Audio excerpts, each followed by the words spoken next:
كلنا عارفين إن الرمال لونها إما أصفر أو بني، وده موجود في كل حتة في العالم.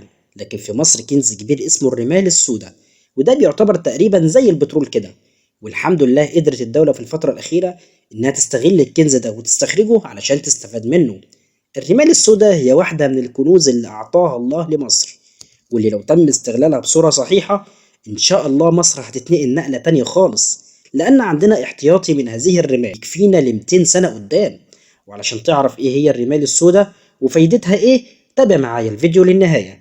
بس قبل ما أبدأ الفيديو ما تنساش تعمل لايك، ولو أنت أول مرة بتشوفني في القناة ما تنساش تشترك في القناة علشان يوصلك كل جديد من فيديوهاتي. ويلا بينا نبدأ على بركة الله.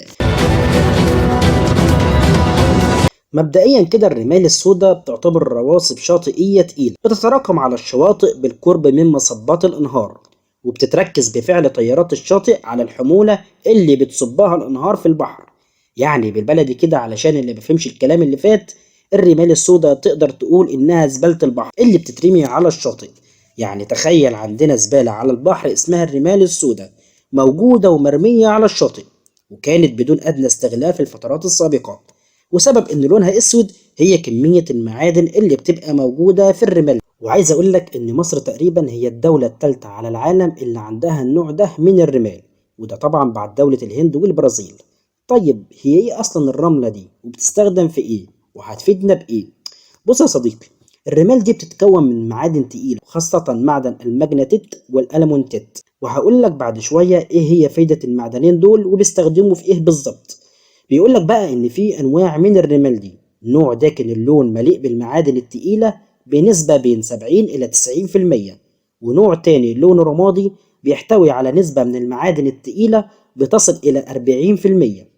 وبتمتلك محافظة كفر الشيخ لوحدها 250 مليون طن رمال سوداء، بجانب احتياطي يعادل 200 مليار متر مكعب، وده اللي بيخلي مصر في مقدمة الدول في احتياط الرمال السوداء عالميا. ووفقا لبعض البيانات اللي طالعة من الحكومة إن مصر بتمتلك 11 موقع غني بالرمال السوداء، اللي بتتحول بعد فصلها إلى صناعات استراتيجية، وبتدخل في 41 صناعة مهمة. وبتتواجد الرمال السوداء على السواحل الشمالية بتركيز عالي جدا، بدءا من رشيد حتى العريش بطول 400 كيلو متر. طيب بتستخدم الرمال السوداء في إيه بقى؟ بص يا سيدي وعد معايا، بعد استخلاص المعادن التقيلة دي وفصلها عن الرمال بيتم استخدامها في كتير من الصناعات الاستراتيجية، أهمها صناعة هياكل الطيارات والصواريخ ومركبات الفضاء والأصباغ والورق والجلود والسيراميك والخرسانة والحديد الأسفنجي وفلاتر المياه والهواتف الذكية والسيارات العاملة بالكهرباء، وكمان بتستخدم في إنشاء المفاعلات النووية. انت متخيل ان كل الحاجات اللي قلنا عليها ديت معظمها بنستوردها من الخارج، وده اللي بيؤدي الى استنزاف العملة الصعبة عندنا. وعايز افاجئك واقول لك ان لو حسبنا قيمة الثروة اللي بتمتلكها مصر بس من هذه الرمال فتقريبا بيقدر ب 16 تريليون دولار. انت متخيل معايا حجم الرقم ده ايه؟ يعني في الوقت اللي بتروح تاخد قرض من البنك الدولي ب5 مليار مثلا، ويفضل يحط لنا شروط تقطم ظهرنا. لا احنا دلوقتي فعليا بدأنا نستغل هذه الثروة، ولكن طبعا أثرها مش هتبان دلوقتي. وفي خطوة حلوة للدولة عملتها، وهي إنها قدرت إنها تنشئ منطقة صناعية لاستخراج هذا الكنز المهمل. وفي أحد البرامج للإعلامي أحمد المسلماني قال إن في عهد الرئيس عبد الناصر الدولة حاولت إنها تستفيد من هذا الكنز، ولكن للأسف تم تأخير الخطة.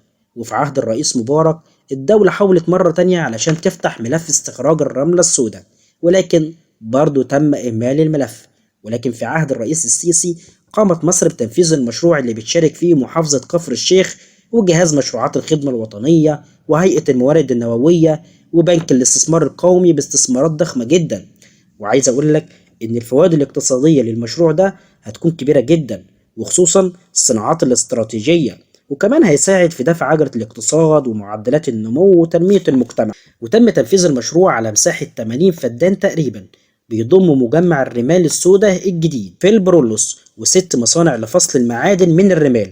ده غير المشروع بيعتبر صديق للبيئة في الوقت اللي العالم كله بيعاني من أزمة المناخ، لأن المشروع هيكون بمثابة تطهير الشواطئ من المواد المشعة الضارة بالبيئة.